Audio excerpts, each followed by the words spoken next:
नमस्कार, मी अरुण आणि आपण पाहतात 7 स्टार न्यूज। हम सब एक है, हम सब एक है, हम सब एक है। कर्मचारी एकजुटीचा विजय हो, कर्मचारी एकजुटीचा विजय हो। हमारी मांगे पूरी करो, हमारी मांगे पूरी करो। कोण मंत्र देत नाही, घेतल्याशिवाय राहत नाही। कोण मंत्र देत नाही, घेतल्याशिवाय राहत नाही।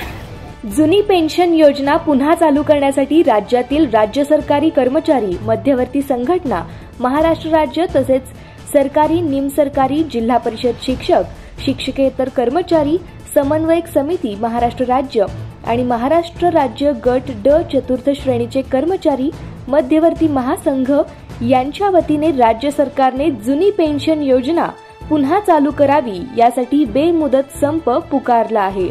याबाबतचे निवेदन तहसीलदार डॉक्टर अभिजित जाधव यांना दिले। यावेळी फलटण येथून 7 स्टार न्यूज चॅनल प्रतिनिधी सुरेश तोडकर यांनी घेतलेला हा आढावा।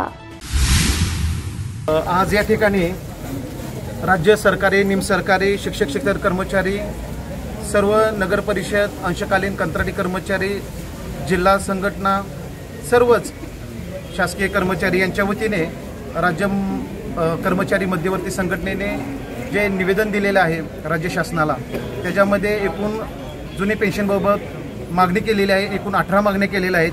त्या अनुषंगाने बेमुदत संप पुकारलेला आहे। त्या संपास फलटण तालुक्यातील सर्व शासकीय अधिकारी, कर्मचारी, त्याचबरोबर नगरपंचायत, कंत्राटी कर्मचारी हे सर्वजण सहभागी आहेत आणि या जिव्हाळ्याच्या प्रलंबित मागण्यांसाठी आजपासून बेमुदत संपावर गेलेले आहेत। तर माझी शासनाला एवढीच विनंती राहणार आहे आमच्या सर्वांच्या वतीनं की तात्काळ त्यांनी अधिवेशन चालू आहे आणि जुनी पेन्शनबाबत त्यांनी अधिवेशनात घोषणा करावी।